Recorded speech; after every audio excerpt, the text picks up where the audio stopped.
A semana da data FIFA de março chegou e neste vídeo trago para você a análise das principais convocações das maiores seleções nacionais que terão pela frente os amistosos e também repescagem para as últimas vagas para a Copa do Mundo. Você está no canal Miguel Fortunato, Futebol de Seleções, o seu lugar se você quer entender o melhor sobre a Copa do Mundo de 2026. Peço o seu like, peço inscrição e peço também, claro, que você assista ao vídeo até o fim e dê a sua opinião no final.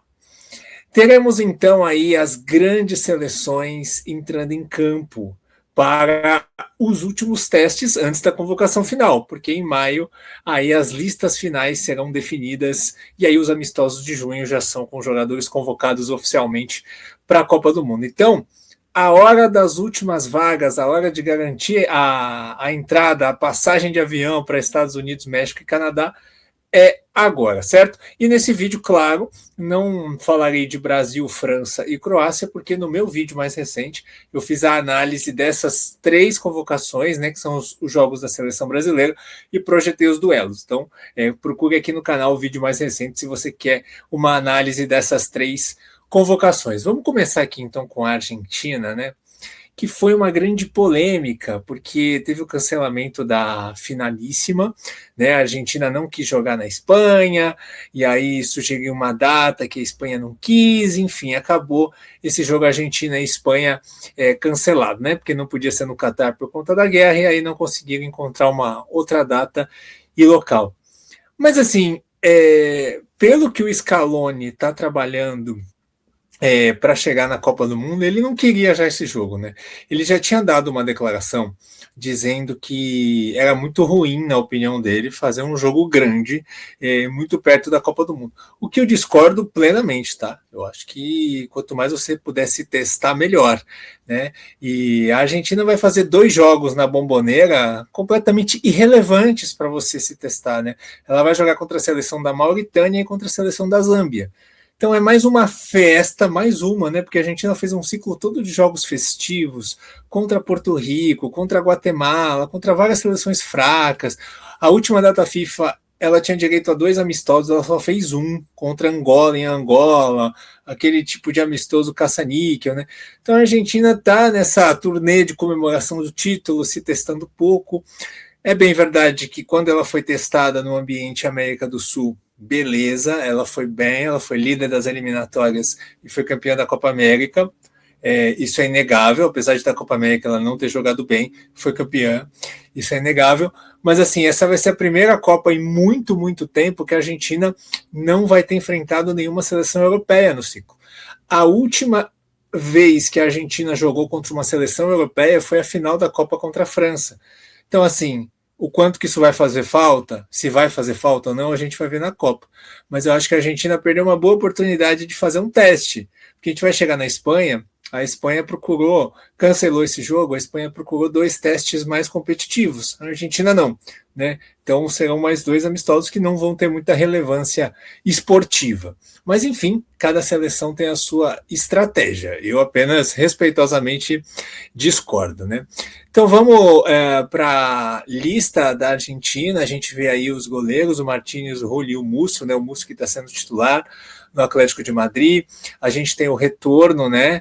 O Molina está jogando muito bem lá no Atlético de Madrid. Fez um golaço ontem contra o Real Madrid, né? Eu estou gravando esse vídeo na segunda-feira. O Montiel também de volta, né? A Argentina tendo mais novidades aí, né? Como para a defesa o Tomás Palacios, o Acunha também, lateral esquerdo veterano, né? Para a reserva do Tagliafico.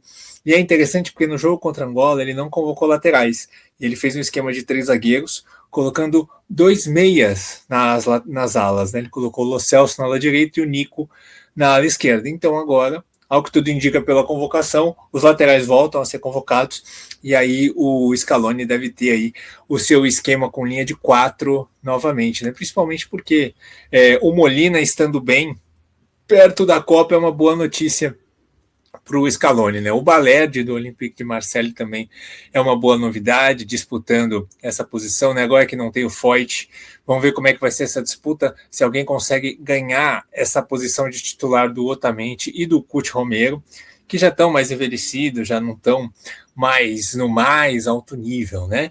Aí você tem também, fora dessa convocação, o Buendia, meia do Aston Villa, que vem fazendo aí uma boa temporada, e o Lautaro, né, que está machucado, artilheiro do campeonato italiano, ele está machucado. Mas aí você tem alguns nomes novos, né, como o Prestiani, que teve até aquele caso de racismo, né, envolvendo ele e o Vinícius Júnior no Benfica e Real Madrid, mas é um cara que está jogando bem no Benfica.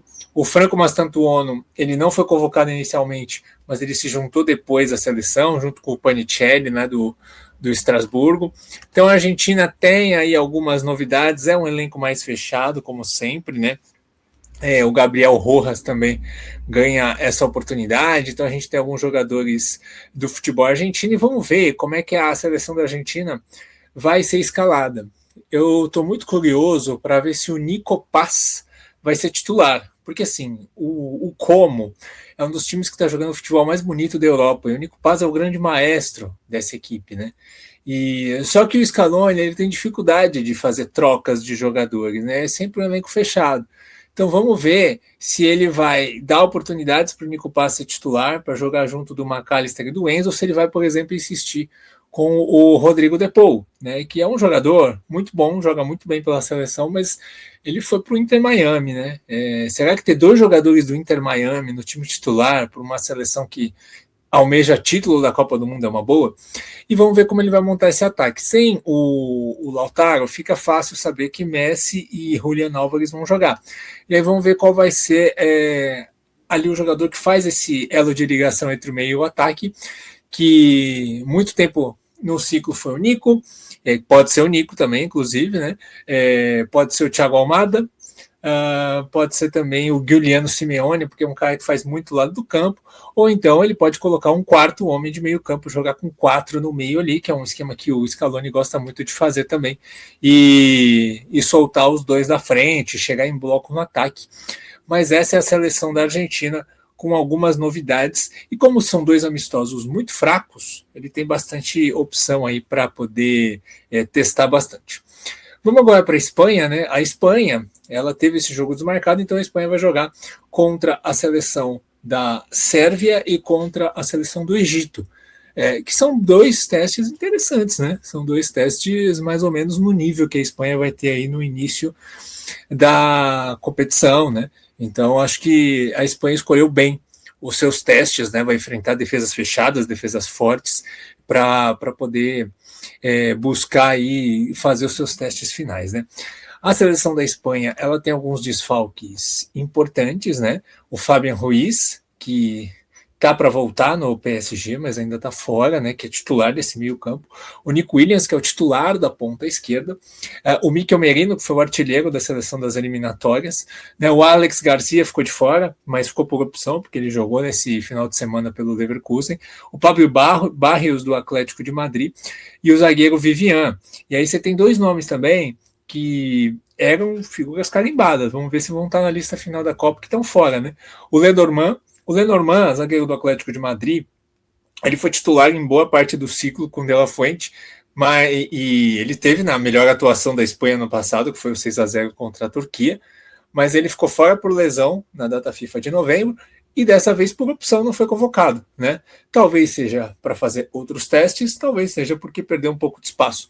A gente vai descobrir isso na lista final, né? Mas entre os zagueiros mais experientes da Espanha, eu acho ele mais confiável que o Laporte, né? Que foi convocado. E aí o Samu também, atacante, né, forte lá do Porto, ele tá fora por lesão. Então esses jogadores ficam de fora, né? Então desse time do 6-0 contra a Turquia em Istambul, a gente não tem do time titular, né, o Nico Williams, o Lenormand e o Mikel Merino. O restante foi convocado. E aí vamos ver como é que ele vai dosar, se ele vai... O Lamine Yamal tá bem, né, fisicamente. Ele reclama de um problema lá no pubis, mas ele tá bem por enquanto, tá jogando todo o jogo no Barcelona. Então vamos ver se o De La Fuente vai escalar o time titular nas duas partidas, mas assim, é uma seleção muito forte. Eu acho interessante ver se ele vai colocar Cubarsí e Hausen para jogar junto, porque eu acho uma zaga jovem, né? Você tem aí dois laterais bons, como o Pedro Porro e Lorente pela direita, o Cucurella ali do lado esquerdo e o Grimaldo na reserva, que dá uma opção mais ofensiva, então é um elenco que te dá opções, né? Você tem o Rodri, mais uma vez convocado, o Zubimendi, que pode ser o reserva dele, aí você tem Pedri, o Fermin, né, que está jogando muito bem no Barcelona, ganhando mais uma oportunidade, o Dani Olmo. Então, opções não faltam. E vamos ver quem que vai jogar na vaga do Nick Williams, né? O ataque provavelmente vai ser Lamine Yamal, Oyarzabal, né? Pensando no time titular.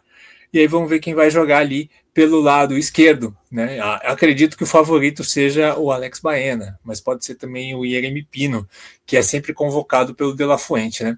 Uma novidade interessante dessa seleção duas, né? O Barrenet Chea, jogador da Real Sociedad, ponta esquerda, e também ponta o Vitor Munhoz, né, que é da base do Real Madrid e está jogando no Osasuna, né? Foi essa temporada para o Osasuna para ganhar mais rodagem e ganha essa oportunidade, né? E sempre é bom falar que o Ferran Torres é um cara que joga nas três posições do ataque, então ele é essa ferramenta que o De La Fuente pode usar e também pode jogar do lado esquerdo, do lado direito por dentro. Então vamos ver quais variações, quais esquemas, o que pensa o De La Fuente dessa seleção que, para a grande maioria das pessoas, chega com status de favoritismo, né?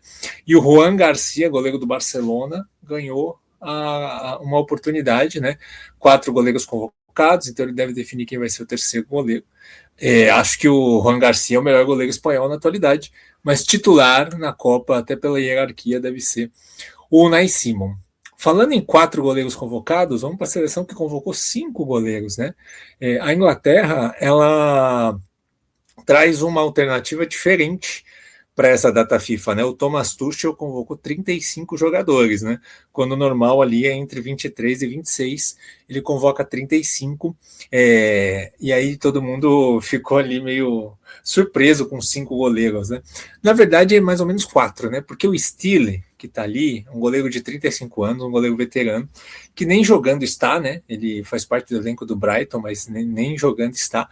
A ideia do Stile é que ele esteja ali no grupo e já comece a fazer ali uma transição para ser preparador de goleiros da seleção no futuro. Então, é um acampamento que tem muitos jogadores, né? E aí tem essa peculiaridade.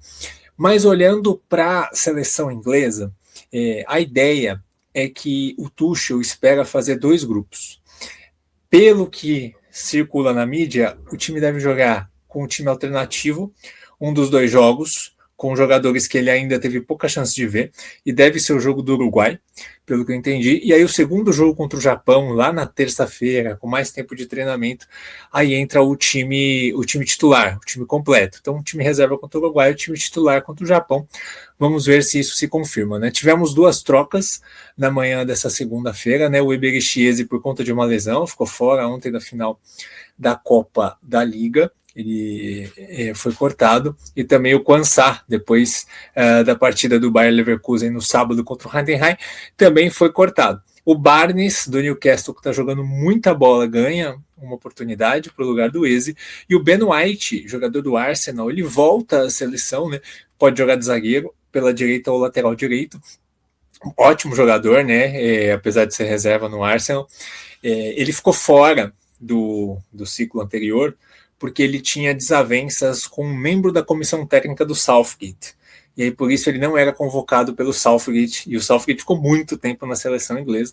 Então, agora o Ben White volta, pode ser até uma volta interessante para a Copa do Mundo, se tiver algum problema com alguns dos laterais, né?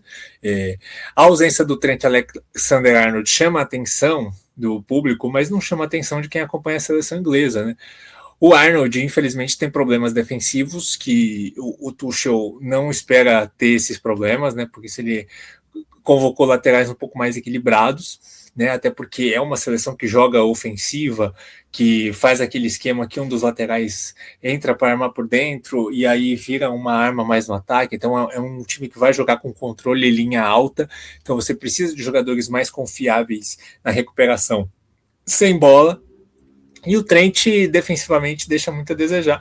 Então, não é um jogador que a seleção inglesa está contando, né? O Tuchel preferiu contar com uma outra característica. É entendível pelo sistema de jogo. Então, assim, a Inglaterra tem aí a volta do Maguire para a zaga. Eu acredito que o Maguire dispute a posição de reserva do Guerre, né? Com o Dan Burn, né? Que são jogadores de ali, semelhança física parecida. O Lewis Hall finalmente ganhando uma oportunidade, mas ele não tinha ganho a oportunidade antes porque ele se lesionou ali na primeira parte da temporada, onde foram as 3 datas FIFA, né? Agora que o Lewis Hall está bem, ele é um dos melhores laterais da Premier League, então obviamente ele seria convocado. Vamos ver quem vai ser titular, ele ou o O'Reilly, né, nessa seleção, porque o O'Reilly fez 2 gols na final ontem pelo Manchester City e é um cara que está jogando muito bem. No meio-campo, acho que a principal novidade na seleção é a vinda do James Garner. O James Garner, ele tem um estilo muito parecido com o Declan Rice, né? É esse volante que marca muito bem, é confiável defensivamente, é forte, rouba a bola e chega bem no ataque, chuta bem de fora da área, também pode jogar de lateral direito se precisar, bate falta. Então ele lembra muito o Declan Rice e ele deu um passe espetacular na goleada do Everton sobre o Chelsea no final de semana. Então, é um cara que eu acho que chega agora, mas chega para ganhar uma vaga para a Copa. Até porque seria um reserva confiável para o Rice, caso ele não pudesse jogar, né? Vamos ver como é que a camisa da seleção vai nele, né? O Jordan Henderson, mais uma vez convocado em todas as listas do Tuchel, e é importante falar, né? Por que o Jordan Henderson, veterano, com tanto jogador talentoso da Inglaterra, ele é convocado, né? O Tuchel explica que o Jordan Henderson, ele traz padrões de liderança. Então, ele é um membro do elenco que traz padrões ali, e a gente sabe que historicamente a seleção inglesa sempre teve muitos problemas de vestiário. Então, o Tuchel enxergou no Henderson uma figura fundamental para que esse elenco tenha mais sucesso, né, coletivamente como um grupo. O Mainu está de volta, né, voltou a ser titular com o Carrick de técnico lá no United. Vamos ver se ele aproveita essa oportunidade, assim como o Palmer, né? O Palmer ficou machucado também na maioria das datas FIFA, ele precisa correr atrás, porque jogou muito pouco com o Tuchel, então o Palmer precisa jogar bem essas datas FIFA para poder se garantir na Copa do Mundo, porque a concorrência ali na posição é muito grande, né? E a gente indo para o ataque, né? As novidades no ataque ficam por conta da volta do Calvert-Lewin e do Solanke, né? Agora o Barnes também, né? Mas o Calvert-Lewin e o Solanke são jogadores que poderiam ser o reserva do Kane. O Oli Watkins, ele ainda é o favorito, tá? O Tuchel disse na entrevista que ele já sabe o que esperar do Watkins, ele quer ver outros jogadores, né? Vamos ver se o Solanke, recém voltando de lesão, fez gol recentemente, e o Calvert-Lewin conseguem aproveitar, mas eu acho o Oli Watkins muito melhor que eles para executar esse papel. Vamos agora para a convocação de Portugal. Portugal vai jogar contra os anfitriões, né? Vai jogar contra o México na reinauguração do Estádio Azteca, sabadão 10 da noite. Vai ser um jogo bem interessante de acompanhar. E 10 da noite, horário de Brasília, e contra os Estados Unidos. Então ele vai jogar contra os 2 anfitriões, só que não terá Cristiano Ronaldo. Cristiano Ronaldo está com uma lesão na coxa. Ele até deve ir, por conta de compromissos comerciais, ele deve ir aí à América do Norte, deve ficar junto do grupo, mas não vai jogar. A gente teve também a ausência, o Rodrigo Mora, né? Foi cortado também, não vai jogar, ele que teria essa possibilidade. Então Portugal aí tem algumas mudanças do que pretendia para esses jogos, né? Semedo também está fora por contusão, ele que foi titular na última data FIFA, o zagueiro Rubem Dias, o João Palhinha, volante, e o Carlos Forbes por opção, né, atacante lá do Bruges, não foi chamado. Como novidades, a gente tem a volta do Gonçalo Guedes, né, que tem 9 gols e 7 assistências na temporada pela Real Sociedad, o Tomás Araújo, zagueiro do Benfica, e o Samu Costa, do Mallorca, né, que tem 5 gols na temporada, meio campista, né. Outra novidade que vem da seleção sub-21 é o Matheus Fernandes, que é meio campista, está jogando como titular lá no West Ham e ganha essa oportunidade na seleção de Portugal. Portugal tem aí bons testes, vamos ver como que o time vai jogar, sem Cristiano Ronaldo. Vamos ver quem que vai jogar na lateral direita, né? Porque sempre tem mudança aí no time do Roberto Martínez, mas Portugal vai buscando se afinar também para essa reta final perto da Copa do Mundo. Bom, vamos falar da Itália agora, gente. A Itália, ela tem aí, talvez quinta-feira, um dos dias mais importantes da sua história. Um dos jogos mais importantes aí do século para a seleção italiana, né? Porque primeiro esse de quinta e se ganhar o de terça.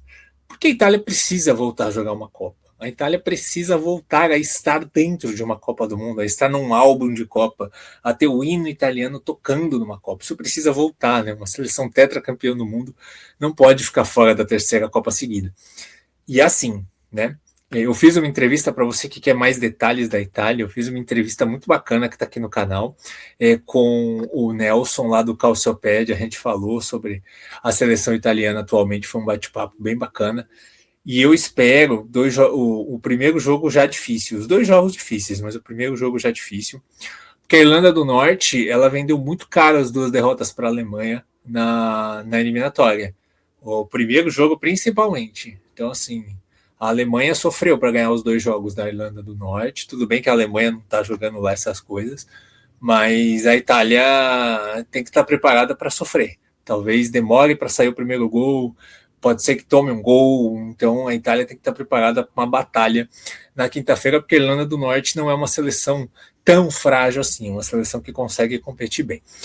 Bom, mas olhando para a lista do Gattuso, né, a Itália, ela tem a ausência do Vicário, que seria o goleiro reserva, né, que teve que passar por uma cirurgia, o Di Lorenzo, que é uma ausência muito sentida, o Orsolini, do Bolonha, não foi convocado, o Hit, do Milan, não foi convocado, nem o Gabiá, nem o Bellanova, né, pensando na perspectiva da data FIFA de novembro, né, que a seleção foi goleada pela Noruega. As novidades são boas, né? O Calafiori está de volta, recuperado de lesão, está jogando lá no Arsenal. Não está jogando o tempo todo, mas está jogando e vai ter que jogar, vai ter que ser titular, principalmente porque o Bastoni é dúvida. O Bastoni vai passar por exames, ele é dúvida para o jogo. Então, se o Bastoni não jogar, aí que o Calafiori vai ter que jogar mesmo. E aí tem alguns dias para deixar ele pronto, né? O Chiesa está de volta, o Chiesa, atacante do Liverpool. Ele foi chamado, ele pediu para ser convocado só quando estivesse 100%, mas agora tem que jogar, né? Senão pode não ter a Copa, né? Então o Chiesa foi chamado, né? O Chiesa que é reserva, entra de vez em quando no Liverpool. Palestra, o Marco Palestra do Cagliari vai ter essa oportunidade, joga ali pelo lado direito do ataque. O Mosquin voltando de lesão é muito importante, o atacante da Fiorentina. Afinal de contas, a gente está falando de um jogador mais criativo e habilidoso aí que a Itália tem de ataque para fazer essa dupla com o Retegui, o Pezzilli da Roma, e aí jogadores para banco, né? O Pezzilli da Roma, o Coppola, o Scalvini e também o Spinazzola. O Spinazzola é ótimo porque ele pode fazer as duas laterais e fica aí uma reserva confiável de lateral para o Di Marco, né? E caso ele precise jogar com linha de 4, que aí o Di Marco não rende tão bem, o Di Marco é um jogador mais de ala para 3 zagueiros, você pode tirar o Di Marco, colocar o Spinazzola e mudar o esquema, porque nesses jogos de repescagem a gente não sabe que tipo de armadilhas aí a seleção italiana vai encontrar pelo caminho, certo? Agora vamos com a seleção alemã, que teve mudanças, né? Nessa manhã teve jogadores cortados, né? Desta lista que a gente está vendo aí. E é normal, tá? Se você está assistindo aqui o vídeo e teve mais algum corte, alguma mudança, por exemplo, no Brasil o Alexandre foi cortado hoje pela manhã, né? Então, e aí o Kaique do Cruzeiro foi convocado para o lugar. Então, se você estiver assistindo e tiver algum corte, alguma mudança, já escreve nos comentários, o jogador tal não vai mais, vai o outro, vai conversando com a gente aqui, é legal a gente ter esse bate-papo, essa atualização, e pode acontecer aí, porque eu estou gravando o vídeo na segunda-feira pela manhã e até os jogos começarem a gente deve ter mais cortes.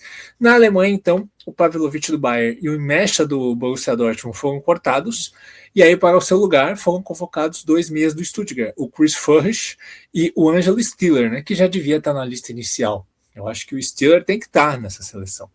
Mas enfim, agora corrigido por conta do destino, o Stiller está. A Alemanha tem como principais ausências na lista o Musiala, que ainda está se recuperando, voltou, mas ainda está se recuperando, né, da cirurgia. O Adeyemi ficou de fora. E aí outros jogadores de banco, né, como o Eldrogo e o Bagdad. Como novidades, a principal notícia dessa convocação da Alemanha é o Leonard Carr, jogador que está jogando muito do Bayern, de 18 anos, também não tem como ficar de fora, né? O Urbig, goleiro do Bayern, também foi chamado, né? Vai ser goleiro reserva aí. O Pascal Gross está de volta, volante aí, jogador importante ali para o meio-campo, e outros jogadores também vieram, né? Acho que o mais importante para a gente listar aqui é o Undav, que é uma boa opção para centroavante, para jogar de atacante. Afinal de contas, ele a gente pode chamar-o de vice-artilheiro da Bundesliga, com 17 gols, ou então de artilheiro da Bundesliga entre as pessoas normais, né? Porque o que o Harry Kane está fazendo nessa temporada é anormal. Então, depois do Harry Kane, é ele quem tem mais gols na Bundesliga. E, por fim, vamos passar pela convocação da seleção holandesa, né? Também vale a pena a gente destacar. A Holanda que vai jogar contra a Noruega, né? O Odegaard não vai jogar pela Noruega. Esse Holanda e Noruega vai ser um jogo muito legal de acompanhar, para a gente ver, né, o nível dessas duas seleções. Tem tudo para ser um jogaço, né? O Gertruida tá fora, né? Ele que foi titular no jogo contra a Polônia em novembro. O De Jong, meia do Barcelona, tá fora. O Justin Kluivert tá fora. E também o Emmanuel Emega, centroavante reserva, também, que foi testado na última data FIFA, ele não foi convocado, né? E aí volta o Brian Brobby, jogador do Sunderland, também centroavante reserva, ali, uma opção para o Memphis Depay. Lembrando que o Memphis Depay ele é contestado, mas ele foi o jogador líder de gols e assistências, né? Líder de gols e de participações em gols na seleção holandesa nas eliminatórias. Então, o Memphis Depay, nesse elenco tão bom da Holanda, com tantos jogadores bons nas outras posições, ele jogando ali como um falso 9, ele rende muito bem, e ele é o batedor de pênalti, né? O que faz aumentar aí também os seus números, né? Koopmeiners está de volta, o que é um bom reforço, né? Ali para o meio campo. O Weghorst está de volta, centroavante, jogadorzão de área, aquele bem parrodão mesmo, né? E acho que a grande novidade é o menino do AZ, que vai estrear pela seleção, o Kes Smith, de 20 anos. Então, a seleção da Holanda fazendo aí os seus testes para a Copa do Mundo. Vamos ver como é que rende a seleção do Ronald Koeman, que tem excelentes nomes, né? Vamos ver como é que vai render em campo agora que a Copa se aproxima. É isso, gente. Então, essa foi aí a análise das principais convocações. Vamos estar de olho nos jogos nessa data FIFA.